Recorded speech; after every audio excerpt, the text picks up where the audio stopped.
Miami is known to most of the world for luxurious living, fancy cars, and big, beautiful mansions. But in actuality, everybody doesn't live that way. Here's one of their stories.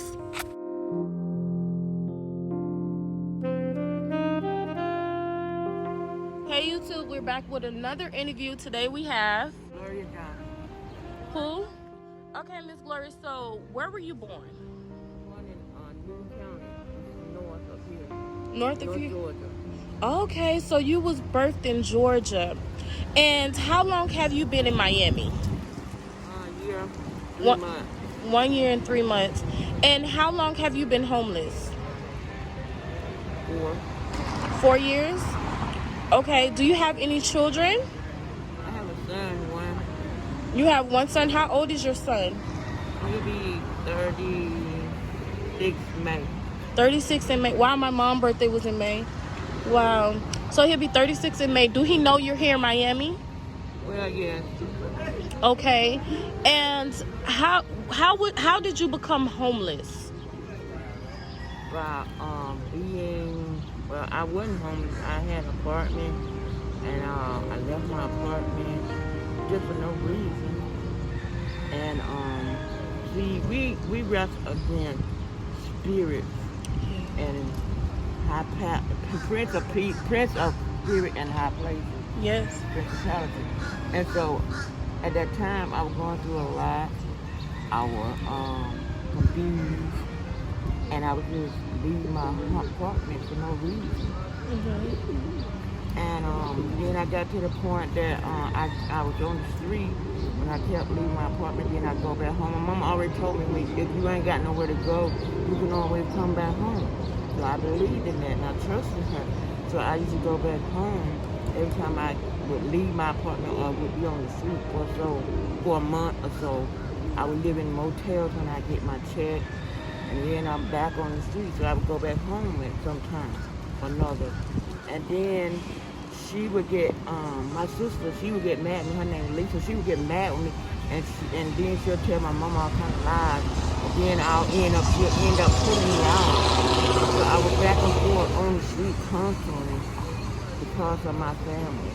And then I would go stay with other people, they would do the same thing. So I said, it would just be the best for me to just separate myself from my family.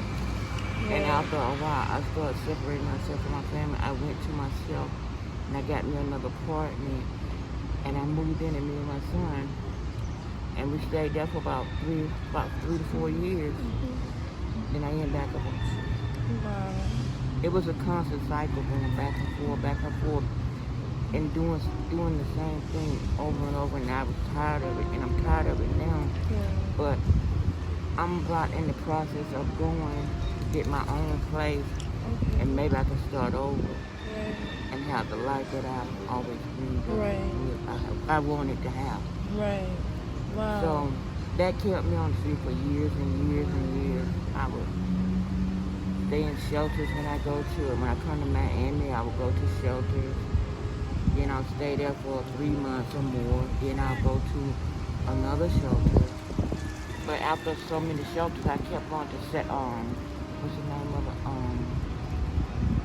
Chapman. Okay. And Chapman Partnership a lot every time I come out there. But I never went into other shelters here, but I went to other shelters in another state. Wow. Wow. So they the one was keeping me on the street because my mom always said I'd come back home. But she always ended up putting me out and would put my other sister out. Wow. And she was the one that was causing the problem. Wow. So, when you lived in Georgia, what type of work did you do? I did construction. I did not construction. I mean product. Production job. Wow. I worked production job. Wow, that's amazing. So you're very talented. Yeah, you're really talented. Wow, that's amazing. So since you've been here in Miami, have you had any employment opportunities? No, I get check every month. Okay. I'll start my check next month. And that's how you're going to be able to provide for yourself? I'm getting Social Security. I was getting SSI, but I'm getting Social Security. Okay. Well, I'm thankful that that's coming through for you so you can have what you need. Yeah. So, what would you say is your biggest hardship being on the streets of Miami? What's the hardest part? The hardest part was coping with the things that go on while you're on the street. It's certain, like, but right now I don't have the money to get the things that I need. Like, I smoke cigarettes. I have to ask people for cigarettes, but they don't really want to do it. Right. It's their lives, such as that. But I don't want to be in that state of have to depend on people to do for me, because I always been my own security. Right. Until I got on the street. Wow. And I'm still that person, but it's just that I don't have the funds right now. Wow. And so I do feel like this is what we're doing now to get a couple dollars to get what I need. Okay. I never had to do that. Wow. Wow. Well, I want to say that I really appreciate your time today. And it has been really profound speaking with you, hearing your story. Is there anything else you would like to say to the camera? Well,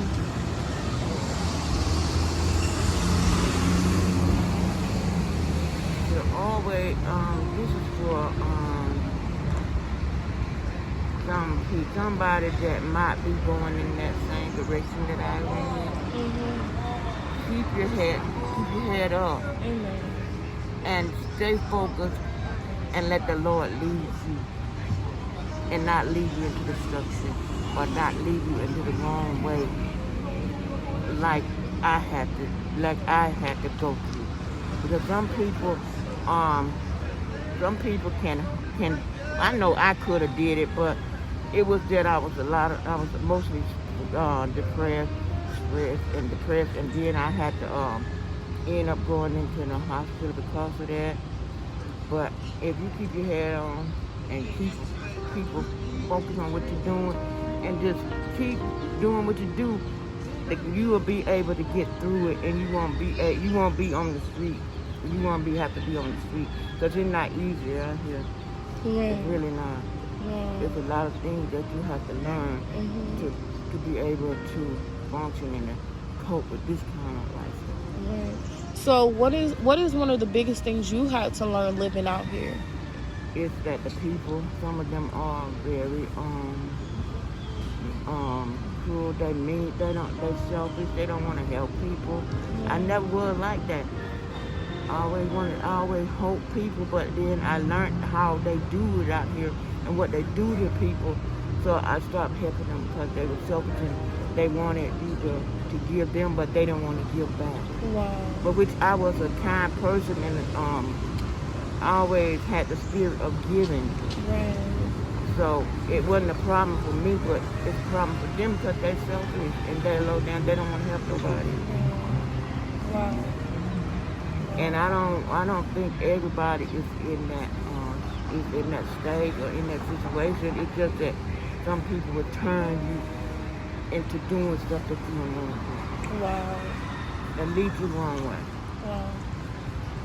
Right. And I'm not about trying to, freeload on nobody. I don't do that. I never have.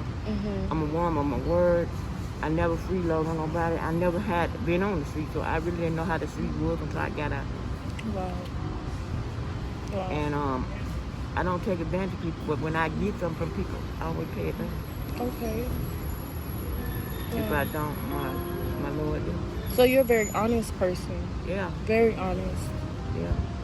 Well, I could definitely say that I could feel the Spirit of God in you. I could feel it. I'm a Christian woman, and I had to come out here for a reason. I could feel it. Yeah.